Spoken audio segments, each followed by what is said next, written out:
السلام عليكم، ازيكم حبايبي؟ عاملين ايه؟ يا رب تكونوا دايما بخير وفي احسن حال. النهارده معانا بقى فكره جميله جدا، يا رب كده تنال اعجابكم. جراب للموبايل وشنطه صغيره كده جميله طعمه، وفي نفس الوقت نقدر نرد منها على التليفون كمان، لانها هتكون مفتوحه معانا من قدام ومفتوحه معانا كمان من ورا. شكلها جميله جدا ومميزه، بصراحه عجبتني فكرتها. بصوا بقى معايا في الفكره بتاعتها. مثلا حد اتصل بيكي بالطريقه دي، تمام، هتردي من التليفون عادي خالص وهو معاكي في الجراب بتاع الموبايل، وهتقفلي برضو كمان المكالمة بتاعتك. الفكرة ايه رأيكم فيها؟ يا رب تنال اعجابكم، وتشوفي مين بقى بيتصل بيكي، وتشوفي مين بقى عايزة تردي عليه او ما ترديش عليه. يلا بينا بقى نبدأها مع بعض. بس صح، نسيت قبل ما نبدأها مع بعض اعرفكم على نفسي. معكم سمر من قناة افكار موري. اتمنى تشاركك معايا في القناة وتفعيل الجرس عشان يوصلك كل جديد من قناتنا، ويا ريت بقى المشاركة مع الاصدقاء والحبايب عشان يستفيدوا معانا وعشان قناتنا تكبر بيكم. يلا بينا نبدأ خطواتنا خطوة خطوة ونعرف الجمال ده بيتعمل ازاي. منتظرة بقى رأيكم تحت في الكومنتات، تقولوا لي رأيكم في الفكرة بتاعت النهاردة والشنطة الجميلة بتاعتنا، وكمان ما تنسونيش باللايكات. يلا بينا.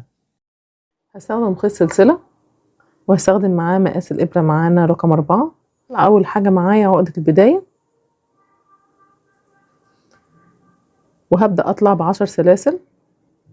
1 2 3 4 5 6 7 8 9 10. معايا كده 10 سلاسل. هبدأ أعدي أول سلسلة وهدخل في تاني سلسلة دي كده، واخد منها لفة خيط واطلع هكون فيها غرزة حشو. هرجع أدخل فيها مرة تانية كمان واخد منها لفة خيط واطلع واقفلها برضو بغرزة حشو. يبقى كده كونت 2 غرزة حشو. بعد كده هتنقل للغرزة اللي بعدها واخد منها لفة خيط واكون فيها غرزة حشو. بعد كده الغرزة اللي بعدها هاخد منها لفة خيط واكون عليها برضو غرزة حشو. همشي على السلسلة دي كده، كل غرزة هتقابلني هكون عليها غرزة حشو.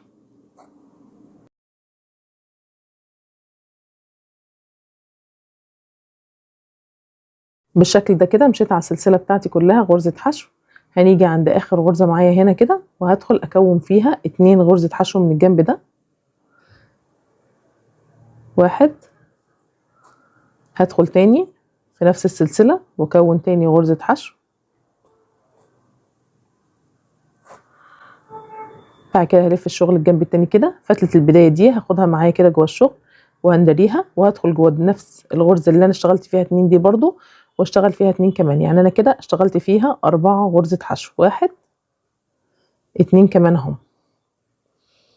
يبقى انا كده الدوران ده بس اشتغلت فيها 4 غرزة حشو. بعد كده هتنقل على الغرزة اللي بعدها واكون عليها غرزة حشو واحدة. الغرزة اللي بعدها برضو هكون عليها غرزة حشو.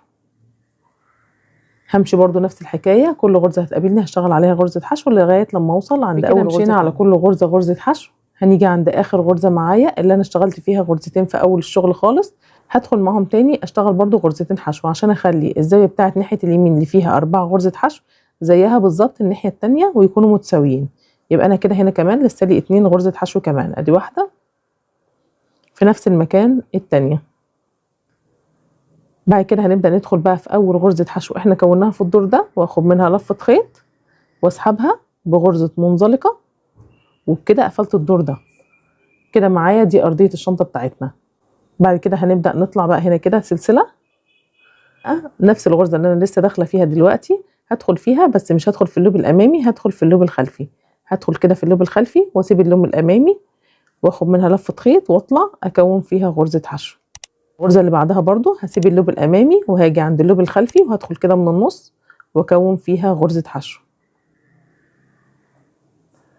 الغرزة اللي بعدها برضو نفس النظام، همشي الدور ده كله هسيب اللوب الامامي وادخل في اللوب الخلفي، يعني بدخل من وسط الغرزة بتاعتي كده وبقوم داخلة اخد لفة خيط واطلع معايا لفتين على الابرة، هاخد لفة خيط اقفل الاتنين دول كده مع بعض اللوب الخلفي واكون غرزة حشو. اللوب الخلفي واكون غرزة حشو. تمام. همشي بقى على الشكل بتاعي كده داير ما يدور كله، هشتغل كله في اللوب الخلفي لغايه لما ارجع تاني لبدايه كده. مشيت على كل الشغل بتاعي داير ما يدور، ما عادش معايا غير اخر غرزه كده معانا، هدخل في اللوب الخلفي واكون عليها برضو غرزه حشو. هاجي بعد كده هنا كده اول غرزه دي انا طلعت بيها الدور ده، اخد منها لفه خيط واقفل عليها بغرزه منزلقه. بقى نطلع سلسله وادخل تاني في نفس الغرزه اللي انا فيها وهكون عليها غرزه حشو، بس المره دي هدخل في الغرزه كامله متكامله، اللوب الامامي واللوب الخلفي مع بعض. الغرزه اللي بعدها هدخل فيها برضو لوب امامي ولوب خلفي واخد منها لفه خيط واكون عليها غرزه حشو. الغرزه اللي بعدها برضو هكون عليها غرزه حشو. اللي بعدها هدخل عليها برضو غرزه حشو. هكمل الدور ده كله كده برضو، هشتغل عليه كله غرزه حشو بالشكل ده في اللوب الامامي واللوب الخلفي، غرزه حشو عاديه خالص. هشتغلها داير ما يدور للشكل بتاعي لغايه لما ارجع للدور بتاعي كله داير ما يدور غرزه حشو. ما عادش معايا غير اخر غرزه اهي، هندخل فيها كده وناخد منها لفه خيط واكون عليها برضو غرزه حشو. بعد كده هنيجي نرجع تاني اول واحده انا كونتها في الدور ده واخد منها لفه خيط واقفلها بغرزه منزلقه. بالنسبه للعرض اللي احنا شغالين عليه ده، انا شغاله على عرض الموبايل كده معايا كويس، جواها الموبايل نازل مرتاح وفي فراغ بسيط خالص. انت عايزاه اوسع من كده او اعرض من كده شويه، ممكن تزودي بدايه عدد السلاسل اللي في اول الشغل بتاعنا، تمام. لكن انا عايزاها على قد حجم الموبايل بالظبط. هنكمل بقى بنفس النظام ده. هطلع برضو سلسله وفي نفس المكان اللي لسه بادئه فيه واكون عليه غرزه حشو. الغرزه اللي بعدها برضو هكون عليها غرزه حشو وارجع تاني نفس الحكايه برضو. الدور ده كمان هكون فيه كله كده. خلصت الدور ده كمان، ما عادش معانا غير اخر غرزه معايا هكون عليها غرزه حشو. بعد كده هقفل الدور ده كده في اول غرزه انا اشتغلتها في الدور ده واخد منها لفه خيط واقفلها بغرزه منزلقه. علمت بالماركر هنا في جنب الشنطه من ناحيه اليمين، ونفس الغرزه المقابله ليها برضو من الجنب التاني من ناحيه الشمال 11 غرزه حشو، ومن قدام هنا كمان 11 غرزه حشو، طبعا من غير اللي هما الغرزتين اللي انا فاصله بيهم الجوانب. الشغل بتاع الوش والظهر انا هحسب كده بقى. انا الموبايل معايا اهو، تمام. انا عايزه ابدا حدود الوقفه بتاعه الموبايل بتاعي بحيث يبقى محكوم من جوه، عشان احدد الحته اللي هفتحها في الموبايل من في الجراب بتاع الموبايل بتاعي من قدام، اللي هي الحته اللي هتقف في النص. هعمل ايه؟ انا هنا دي الجنب بتاع الشغل بتاعي، هحسب 1 2 وابدا في رقم 2 دي واعلم بالماركر، وهبدا احسب برضو نفس الحكايه. دي الغرزه بتاعه الجنب، هعد 1 2 وتاني غرزه دي برضو كده من هنا هعلم فيها بالماركر كده، بحيث ان انا هبدا برضو شغل من عندها. نفس الحكايه اللي انا عملتها دي برضو هعملها من الجنب التاني. يبقى انا كده في معايا 5 غرز من ناحيه اليمين و5 غرز من ناحيه الشمال هم اللي هشتغلهم. هنعمل ايه؟ اول حاجه طبعا معايا انا ما عدتش عايزه بتاعه النص دي، الماركر اللي معلمه بيه في النص مش محتاجاه، انا محتاجه البدايه والنهايه. اللي في النص دي خلاص ما عدتش محتاجاها. هبدا ده كده الدور ده انا كده مش هقفله هنا كده، انا هسيبها دي كده معايا واقص الخيط عشان اظبط بقى الشكل بتاع الغرز بتاعتنا. احنا محتاجينهم 5 غرز، ادي كده 2 وادي الاتنين اللي في الاول، وهنعمل الغرزه الخامسه اللي هي اللي كانت في النص بس عشان ما تبانش اللي هي بدايه الشغل. بدخل في اول واحده كده في الدور ده واسحب منها الخيط بتاعي. بعد كده هرجع هنا كده الغرزه اللي هي الاخيره هنا دي هدخل في النص كده منها واسحب فتله الخيط دي كده منها،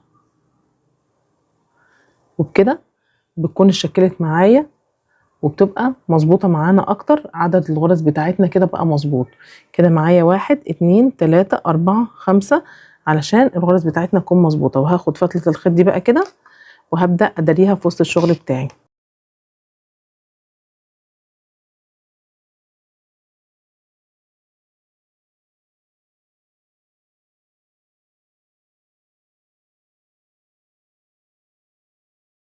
التقسيمه دي في حاله ان انت عايزه تفتحي الوش وتفتحي الظهر، هنشتغل الجنب ده لوحده وهشتغل الجنب ده لوحده.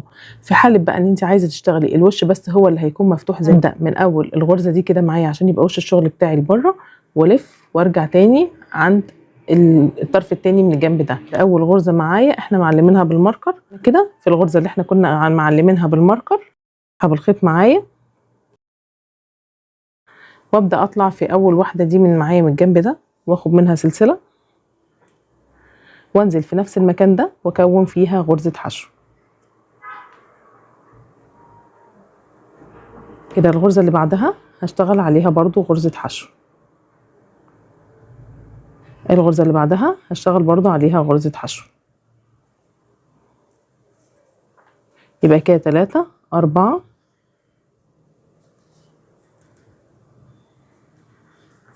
خامس غرزة حشو. دي في حالة ان انا لو هشتغل الوش والظهر الاتنين مفتوحين، هشتغل ال5 غرز دول بس كده بالشكل ده كده، بحيث ان يبقى الجنب ده بس هو اللي هيعلى معايا ويطلع معايا لفوق. لكن في حالة ان انتي لو عايزة الظهر بتاع الشغل بتاعك هيبقى مقفول، هكمل عادي خالص واجي لغاية هنا. نبدأ الدور اللي بعده، هاخد سلسلة والف الشغل الجنب التاني. السلسلة اللي انا لسه شغالها ماليش دعوة بيها، هبدأ ادخل على اول غرزة حشو معايا واخد منها لفة خيط واكون عليها غرزة حشو. اللي بعدها برضو دي تاني واحدة، 3 غرزة حشو، 4 غرزة حشو،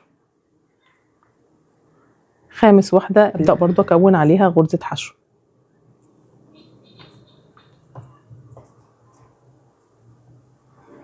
بعد كده هبدأ اطلع سلسلة والف الشغل الجنب التاني. السلسلة ماليش دعوة بيها، هبدأ ادخل في اول غرزة حشو وهكذا. هفضل بقى بالنظام ده، هفضل رايحة جاية بغرزة الحشو بتاعتنا. ال5 غرز حشو دول هفضل رايحة جاية بيهم لغاية لما نجيب الطول المناسب معانا كده. دي 5 غرزة حشو معايا كده. انا كده عايزة الجنب ده بس اللي هطلع بيه. هفضل بقى مستمرة بقى كده لغاية لما نجيب الطول المناسب واعرفكم انا طلعت بالشكل ده. انا هنا كده ارتفعت لغاية الحدود اللي انا محتاجاها. يعني انا لما باجي احط الموبايل كده معايا بيجي حدود الموبايل معايا ما عادش الا حاجه بسيطه خالص، ودي انا محتاجاها معايا عشان هقفلها زي الجزء اللي تحت ده كده. خلاص ارتفعنا بالمستوى اللي احنا محتاجينه كده. طلعت كام دور؟ 1 2 3 4 5 6 7 8 9 10 11 12 13 14 15 دور معايا من غرز الحشو. هنبدا نفصل الخيط بتاعنا ونبدا نوصل الجنب التاني واشتغله زيه بالظبط. هبدا الف الشغل بتاعي بقى الجنب التاني ده كده، وهبدا اخد منه برده الخيط مكان الماركر هنا كده. هندخل بالابره وابدا اسحب الخيط بتاعي من الجزئيه دي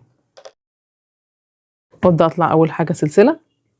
بعد كده هنزل في نفس المكان ده واخد منه غرزه حشو 2، هقفلهم مع بعض مره واحده ونشد فتله البدايه دي كده شويه. بعد كده الغرزه اللي بعدها هدخل فيها واخد فتله البدايه دي معايا، امشيها شويه معايا واكون غرزه حشو. التالتة هكون عليها برضو غرزه حشو.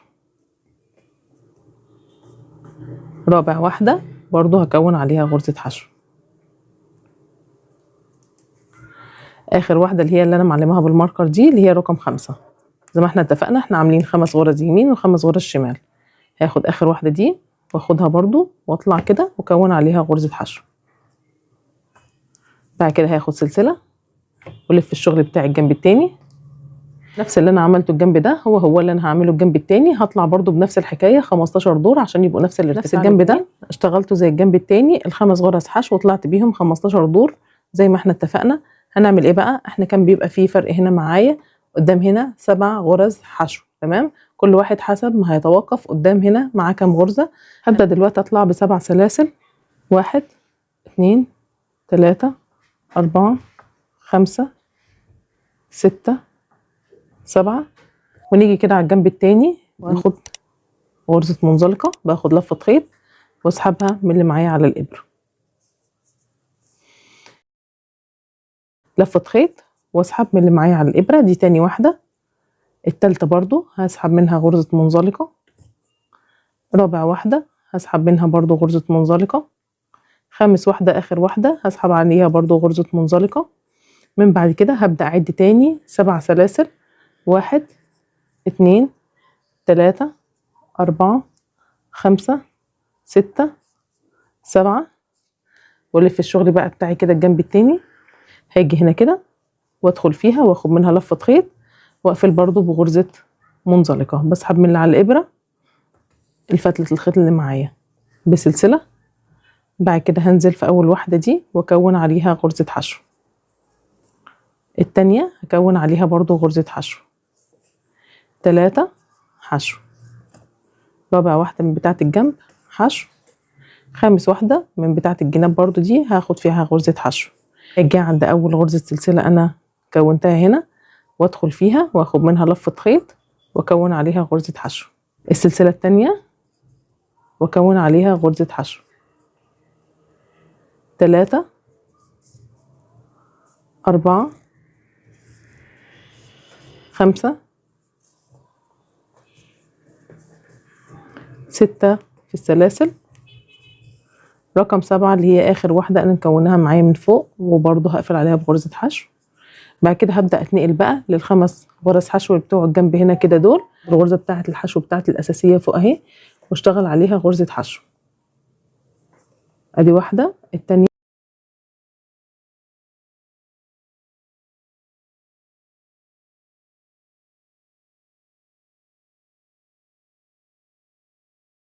هبص الاقي معايا السلاسل ال7 سلاسل اللي احنا كنا عاملينهم هنا كده دول في النص، هبدأ اخدهم برضو معايا. اول واحدة هكون عليها حشو، التانية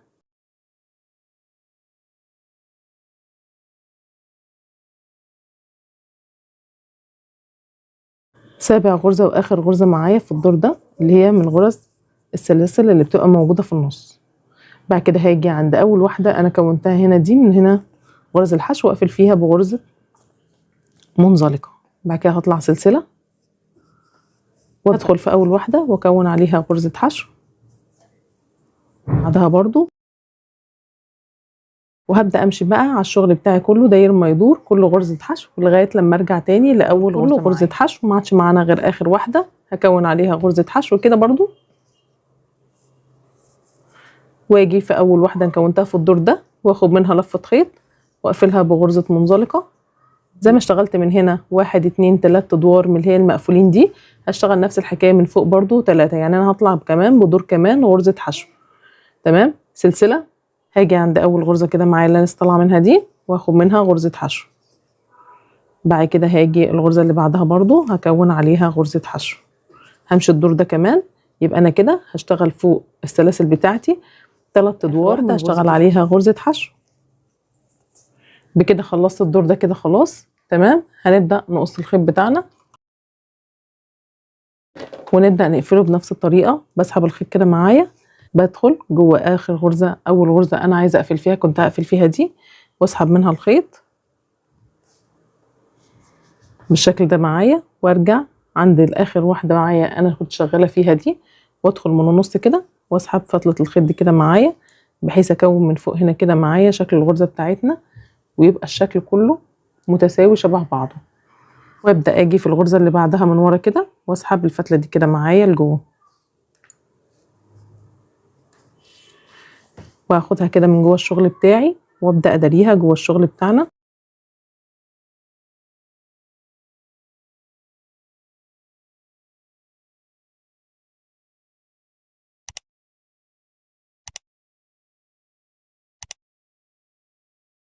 عشان نبدأ بقى الجزئية اللي احنا بنقفل بيها الشنطة بتاعتنا من فوق، هسيب اول حاجة جزء من الخيط كده معايا فوق، بحيث ان انا هثبت بيه في الشنطة بتاعتنا، وهبدأ اعمل عقدة البداية،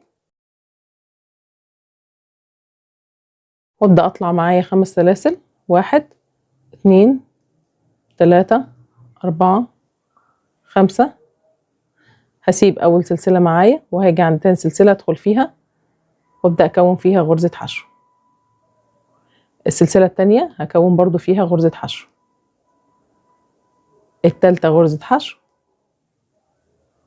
رابع سلسلة معايا في الدور ده واشتغل فيها برضو غرزة حشو.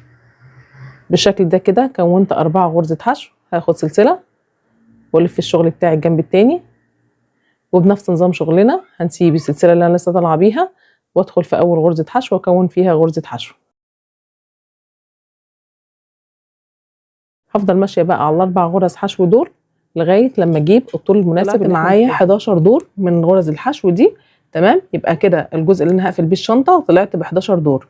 هاجي بقى كده في الاخر هنا هاخد سلسلة وابدأ اقص الخيط بقى بتاعي ده.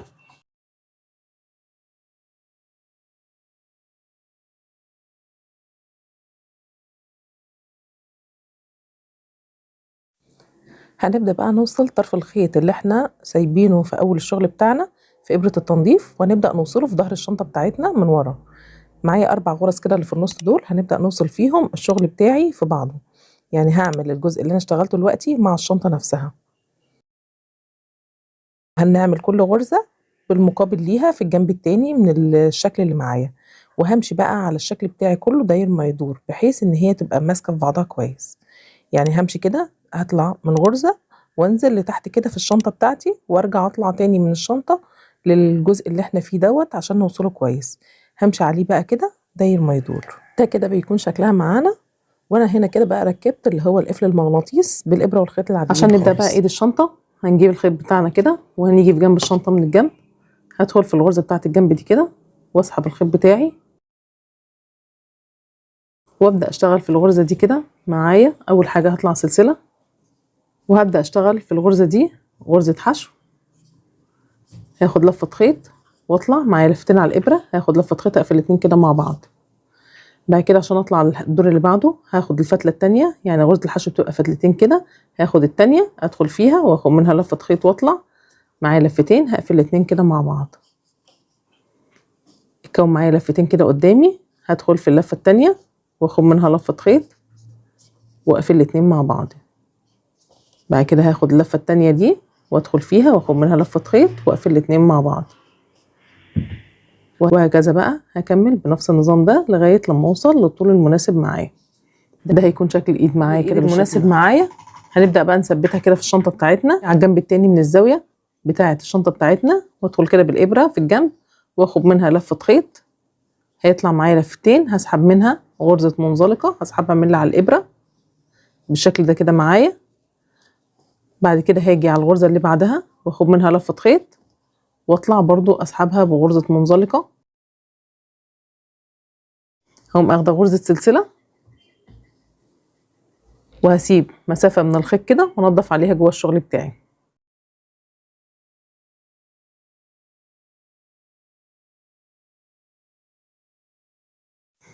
وبكده خلصنا الشنطه بتاعتنا. ده كان شكلها معانا من غير ما نحط عليها اي اكسسوارز.